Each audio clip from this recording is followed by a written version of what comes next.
पिछले अंक में हमने आपको बताया पवित्र अमरनाथ गुफा की खोज की कहानी, और आज हम आपको बताने जा रहे हैं अमरनाथ गुफा के कबूतरों की पौराणिक कथा। साथ ही हम ये भी बताएंगे कि अमरनाथ गुफा में पवित्र शिवलिंग का निर्माण कैसे होता है। पहले आपको बताते हैं कि अमरनाथ गुफा में कैसे बनता है शिवलिंग। अमरनाथ गुफा में शिवलिंग के निर्माण की प्रक्रिया बिल्कुल प्राकृतिक और चमत्कारिक है। इस गुफा में प्राकृतिक बर्फबारी से लगातार शिवलिंग के निर्माण होते रहते हैं। इसके अलावा भी लोग ये मानते हैं कि यहाँ पर कई प्रकार के देवी देवताओं की आकृतियाँ बर्फ के माध्यम से बनती हैं, और यही कारण है कि अमरनाथ मंदिर में बर्फ के शिवलिंग बनने के कारण इन्हें बर्फानी और हिमानी बाबा कहकर बुलाया जाता है। अमरनाथ से जुड़ी हुई एक पौराणिक अमर कथा भी है। आइए आपको बताते हैं इस अमर कथा का रहस्य। अमरनाथ मंदिर में शिवलिंग के साथ साथ इनसे ही गणेश और पार्वती पीठ की भी उत्पत्ति हुई है। माना जाता है कि यहाँ माता सती के कंठ का निपात हुआ था। इस मंदिर में स्थित पार्वती पीठ शक्ति के 51 पीठों में से प्रमुख है। वास्तव में इस पवित्र गुफा में भगवान शिव ने माता पार्वती को मोक्ष के मार्ग के बारे में बताया था और उन्हें अमृत का तत्व देने वाली अमर कथा सुनाई थी। यही कारण है कि भगवान शिव के इस धाम को अमरनाथ कहा जाता है, और इस अमर कथा को सुनाने के लिए भगवान शिव ने पंच तत्वों का त्याग किया था। पंच तत्व अर्थात पृथ्वी, जल, वायु, आकाश और अग्नि का त्याग। सबसे पहले भगवान शिव ने पहलगांव में नंदी बैल को त्यागा था। उसके बाद चंदनवाड़ी में अपनी जटाओं से चंद्रमा का त्याग किया। चंद्रमा का त्याग करने के बाद भगवान शिव शेषनाग झील पहुंचे, जहां पर उन्होंने अपने गले से सर्पों का त्याग किया, और उसके बाद महागुणस पर्वत पर पहुंचकर गणेश जी का त्याग किया। तब भगवान ने अपना सर्वस्व त्याग दिया। उसके बाद पंचतरणी स्थान पर पहुंचकर अपने शरीर के अवयव वाले 5 तत्वों को त्यागा।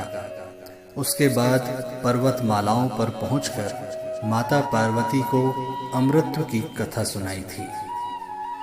और अब आपको बताते हैं अमरनाथ गुफा के कबूतरों की पौराणिक कथा का रहस्य। माता सती ने हिमालय राज के यहाँ पार्वती के रूप में अपना दूसरा जन्म लिया। इससे पहले वे अपने पूर्व जन्म में महाराजा दक्ष की पत्नी थीं, जिनका विवाह भगवान शिव के साथ हुआ था। कहा जाता है कि एक बार भगवान शिव और माता पार्वती दोनों एक साथ बैठे हुए थे। माता पार्वती ने भगवान शिव के कंठ में पड़ी मुंडमाला को देखकर बड़े आश्चर्य से पूछा कि आप ही मुंडमाला क्यों धारण करते हैं। इस बात पर भगवान शिव ने उनकी जिज्ञासा को दूर करते हुए बताया कि उन्होंने जितनी बार अपने शरीर का त्याग किया है, भगवान शिव ने उतनी ही मुंडमालाओं का हार धारण किया है। इस पर पार्वती की जिज्ञासा और बढ़ी और उन्होंने पुनः प्रश्न किया कि मेरा शरीर नश्वर है, जो बार बार मृत्यु को प्राप्त होता है और पुनः एक नया जन्म ले लेता है, लेकिन आपकी मृत्यु नहीं होती। आप क्यों अमर हैं? मुझे अमर तत्वों से परिचित कराएं, क्योंकि मैं भी अजर अमर होना चाहती हूँ। भगवान शिव ने पुनः उत्तर दिया कि उनकी मृत्यु के पीछे अमर कथा है। तब पार्वती ने भगवान शिव से अमर कथा सुनने की उत्कंठा जताई। हालांकि भगवान शिव ने कई बार उनकी जिज्ञासा को टालने का प्रयास किया, लेकिन जब उन्हें लगा कि अब पार्वती जी की जिज्ञासा बहुत बढ़ गई है, तब उन्होंने ये निर्णय लिया कि उन्हें अभी अमर कथा सुना देनी चाहिए। कहा जाता है कि जब भगवान शिव माता पार्वती को अमर कथा सुना रहे थे तो वहां एक नीले कंठ वाले तोते का बच्चा भी छुप कर ये कथा सुन रहा था। जब भगवान शिव कथा सुनाते तो माता पार्वती बीच बीच में हुंकार भरती थी, लेकिन कथा के बीच में माता पार्वती को नींद आ गई। उनकी जगह पर तोते के बच्चे ने हुंकार करना शुरू किया। जब भगवान शिव को इस बात का पता चला तो वे अत्यंत क्रोधित हो गए और उस तोते को मारने के लिए पीछे दौड़े। उसके पीछे अपने त्रिशूल को भी छोड़ दिया, लेकिन वो तोता तीनों लोकों में भागते भागते व्यास जी के आश्रम में पहुंचा और उनकी पत्नी के मुख में घुसकर उनके गर्भ में चला गया और 12 वर्षों तक वहीं रहा। 12 वर्षों के बाद भगवान श्री कृष्ण के आश्वासन पर यही व्यास जी के पुत्र के रूप में पैदा हुए और शुकदेव कहलाए। कहा जाता है कि अमरनाथ गुफा में एक संध्या भगवान शिव नृत्य कर रहे थे। उस समय उनके 2 रुद्रगण आपस में एक दूसरे से ईर्ष्या भाव से लड़ रहे थे, जिस पर भगवान शिव अत्यंत क्रोधित हो गए और उन दोनों को कबूतर बनने का श्राप दे दिया।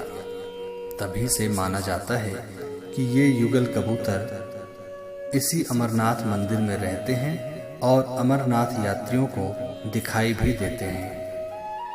पवित्र अमरनाथ गुफा से जुड़े कुछ और रोचक तथ्य भी हैं, जैसे श्रद्धालु ये मानते हैं कि अमरनाथ मंदिर में भगवान शिव के शिवलिंग के दर्शन करने पर मृत्यु का भय नहीं लगता। कहा जाता है कि देवताओं ने मृत्यु के भय से बचने के लिए इस शिवलिंग की स्थापना की थी। अमरनाथ में प्रत्येक वर्ष बर्फ की वर्षा से ही शिवलिंग का निर्माण होता है। इसमें किसी भी प्रकार की मानवीय कोशिश नहीं की जाती, बल्कि ये प्राकृतिक रूप से निर्मित होता है। अमरनाथ मंदिर में केवल भगवान शिव का शिवलिंग ही नहीं है, बल्कि इसे 51 शक्तिपीठों में से प्रमुख शक्तिपीठ भी माना जाता है। लोग ये भी मानते हैं कि अमरनाथ के दर्शन करने से संगम प्रयाग के अपमान से 100 गुना ज्यादा पुण्य प्राप्त होता है और अकाल मृत्यु जैसे दोष भी कट जाते हैं। अमरनाथ का शिवलिंग लगभग 12 फीट ऊंचा बनता है। अमरनाथ जम्मू कश्मीर राज्य में है। इसका पहला पड़ाव पहलगांव है। पहलगांव के बाद चंदनवाड़ी, शेषनाग और पंचतरणी इसके प्रमुख पड़ाव हैं। पहलगाम से इसकी चढ़ाई 34 किलोमीटर है। यहाँ से चढ़ाई करने, यात्रा और दर्शन करने में 5 दिन का समय लग जाता है। जय बाबा अमरनाथ।